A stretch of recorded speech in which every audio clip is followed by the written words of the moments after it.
മഴ പെയ്തുകൊണ്ടിരുന്ന രാത്രിയായിരുന്നു. അഖിൽ 17 വയസ്സ് നീണ്ട കാലത്തിനു ശേഷം തന്റെ പാട്ടിയുടെ വീട്ടിലേക്ക് മടങ്ങിവരികയായിരുന്നു.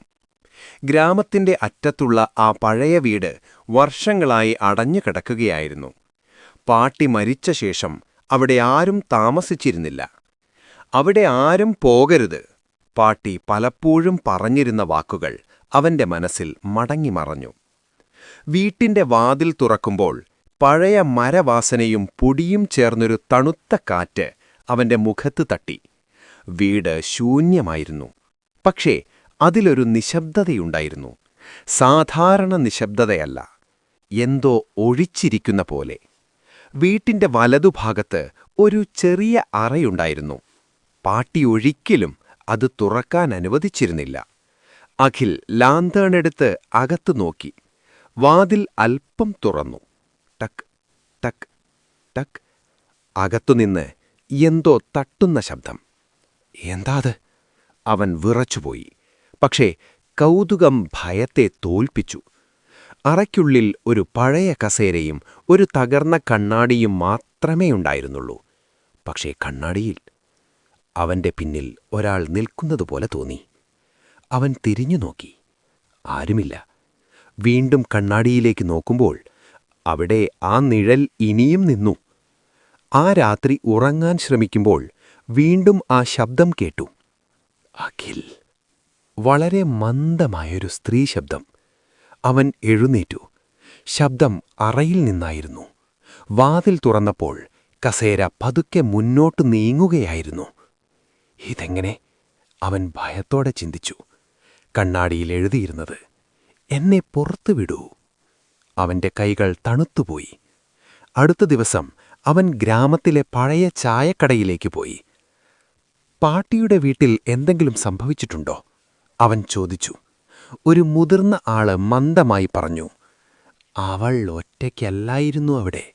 വർഷങ്ങൾക്ക് മുമ്പ് ഒരു പെൺകുട്ടി അവിടെ മരിച്ചു. ആ പെൺകുട്ടി കാണാതെ ആയതായി മാത്രമേ ഗ്രാമക്കാർ അറിഞ്ഞിരുന്നുള്ളൂ. പക്ഷേ പാട്ടി അവളെ അറയിൽ പൂട്ടിയിരുന്നതായാണ് പഴയ അഭ്യൂഹം. അവൻ സത്യാവസ്ഥ അറിയാൻ തീരുമാനിച്ചു.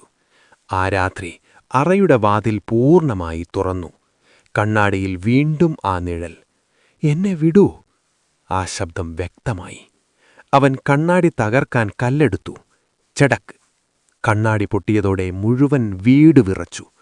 തണുത്ത കാറ്റ് മുഴുവൻ മുറിയിലേക്ക് വീശി. ലൈറ്റ് കെട്ടി. അന്ധകാരത്തിൽ ആ പെൺകുട്ടി അവന്റെ മുന്നിൽ പ്രത്യക്ഷപ്പെട്ടു. വെള്ളവസ്ത്രം, കണ്ണുകൾ ശൂന്യം. പക്ഷേ മുഖത്ത് ഒരു ദുഃഖം. എനിക്ക് പോകണം, അവൾ പറഞ്ഞു. അവൻ വിറച്ചു. എവിടെ? ഇവിടെ നിന്ന്. ഞാൻ പൂട്ടപ്പെട്ടിരുന്നു. നിന്റെ പാട്ടി എന്നെ രക്ഷിക്കാൻ ശ്രമിച്ചു. പക്ഷേ ഞാൻ ഇതിനകം മരിച്ചിരുന്നു, അവൾ വിശദീകരിച്ചു. വീട്ടിന്റെ പിന്നിലെ കാട്ടിൽ ഒരാത്മാവ് അവളെ പിന്തുടർന്നിരുന്നു. പാട്ടി അവളെ വീട്ടിൽ ഒളിപ്പിച്ചു. പക്ഷേ ആ ആത്മാവ് അറയിൽ തന്നെ അവളെ പിടിച്ചു. അതിപ്പോഴും അവിടെയുണ്ടായിരുന്നു.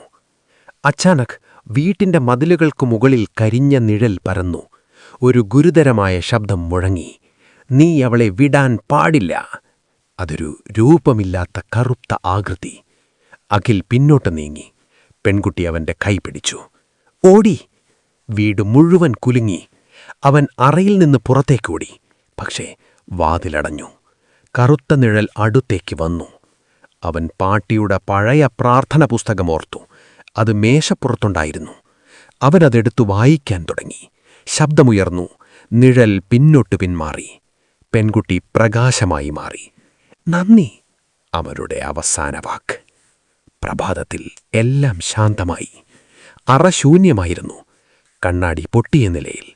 പക്ഷെ നിലത്തൊരു ചെറിയ മാല കിടക്കുകയായിരുന്നു. അത് പെൺകുട്ടിയുടേതായിരുന്നു. അഖിൽ വീട്ടിൽ നിന്ന് പുറത്തേക്ക് നടന്നു.